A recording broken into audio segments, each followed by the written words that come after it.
Joining us now, Stuart Varney from Fox Business Channel. Of course, he is the host of Varney and Company, seen every day on that channel at 9:20 in the morning. And Stuart, let's start right there with Vladimir Putin. What a difference a year makes. A year ago, Governor Mitt Romney was raising cautions about Russia, saying that Russia is our number one geopolitical adversary. He was laughed at, he was mocked, and here we are a year later. What do you think, Stuart Varney? I think America is being humiliated by Vladimir Putin, and it's spread out in the pages of the New York Times this morning, as you've noted. I got out of bed at 3:30 this morning, opened up the Times, couldn't believe what I'm reading. Let me give you a couple of excerpts. Putin says, there is every reason to believe that the poison gas was not used by the Syrian army, but by opposition forces. Oh, really, Mr. Putin? That's incredible. He then goes on to say, reports that militants are preparing another attack, this time against Israel, cannot be ignored. Oh, Putin is now the great defender of Israel? And you know how he concludes the whole piece? He says, we ask for the Lord's blessing.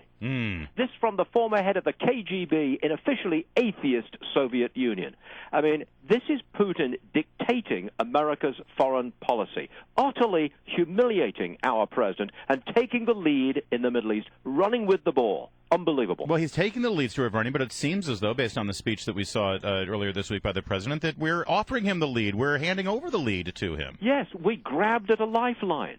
The President Obama, in a box, in a corner of his own making. He's desperate. He's facing a speech to the nation and a vote in Congress, and the Russians offer him a way out. Diplomacy. Here's how you do it, Barack, and just grab this lifeline. And he did. Unbelievable. I'm as concerned about another element of that, and that is that when it comes to the issue of Syria, so we got a president who seems to, he can't make up his mind. It seems like he doesn't know what the pathway out of this thing is. He's looking around for anybody's a good idea. I mean, sometimes somebody says, let's take it to Congress. Oh, that's a great idea. Let's do that.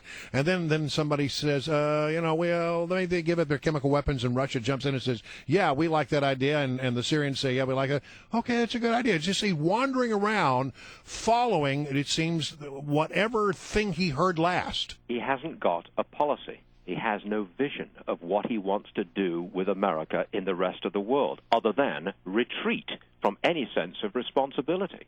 And that as you retreat, there's the vacuum.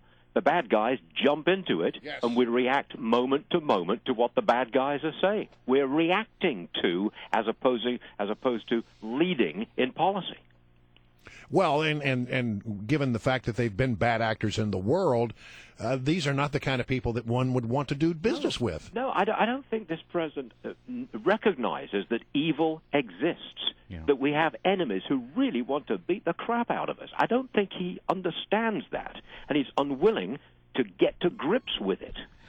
Stuart Varney, speaking of doing business, let's switch to business for a minute, because something really extraordinary happened here. Apple, which had been seen for the last decade as all about technology, innovation, it's all a very product-oriented business. Whenever they have a new product, everything goes well for them. They announced this week their brand-new line of iPhones, and Wall Street yawned. In fact, they did worse than yawn. Their stock is on a sharp decline. Is this a harbinger of bad things to come for Apple's future?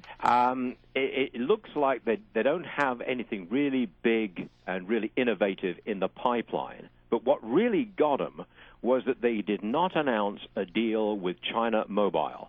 China Mobile has 700 million customers. They don't currently carry iPhones. Everybody was hoping that Apple would announce a deal where China took the iPhone. Oh, interesting. They did not announce that, and the market sold off Apple stock big time. I think it was down 5%. It's back to around 460, 470. But Carl Icahn, he's just jumped in and said, it's too cheap, I'm buying. But I noticed this morning that it's only recovered by $3 a share. That's it. See, that thing with the China carrier, that did not make the headlines. So, Stuart, this is why we love talking to you every week. That was what was expected. The market was looking for a deal with China, and that's what carried the stock above $500 a share. No deal was forthcoming, or at least not one that satisfied investors, and down goes the stock 5%. All right, Stuart Varney, always great to have you. Thank you for all your insights. We got a roll this morning. Thank you very much.